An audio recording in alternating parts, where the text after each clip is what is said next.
రకంగా చెప్పాలి అంటే బాప్తిస్మానికి ముందు మనమే అంత మంచోళ్ళమా? తీసుకున్న తర్వాతనే మంచోళ్ళం కాదు మనం. మీది లేదా? మీరు ఏం చేస్తున్నారు ఏంటనేది?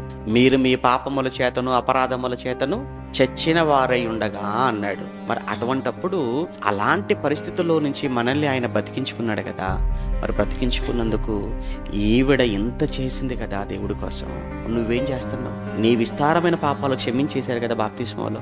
మన పాపాలన్నీ క్షమిస్తూనే ఉన్నాడు కదా. వారం వారం మనం ఆయనతో సహవాసం గల వారమై ఉన్నప్పుడు ఆయన మనం తీసుకుంటున్న రొట్టె, మనం తీసుకునే ప్రభు వల్ల మనం ఆయనతో కలిసి చేస్తున్న ఈ సహవాసంలో ఆయన మనల్ని క్షమిస్తూనే ఉన్నాడు, కడుగుతూనే ఉన్నాడు కదా. అన్నప్పుడు ఎంత ప్రేమించాలి కదా ప్రభువును. అంతగా ప్రేమించడం అంటే ఆయన కోసం ఎంత చేయాలి కదా, ఎంత ఇవ్వాలి, ఎంత చేయాలి మనం ఆయన కోసం. ఏం చేస్తున్నా అంటే ఇక్కడ మనం ఆలోచించవలసింది, ఎంతో చేసింది తన జీవితంలో తప్పులు పాపాలు.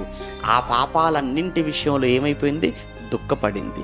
దుఃఖం చివరికి తనలో ఏం తీసుకుని వచ్చిందని అంటే రక్షణ, మారు మనసును తీసుకుని వచ్చింది. అదే చెప్పాడు అక్కడ పౌలు గారు. దైవ చిత్తానుసారమైన దుఃఖము రక్షణార్థమైన మారు మనసును కలుగచేయును అన్నాడు.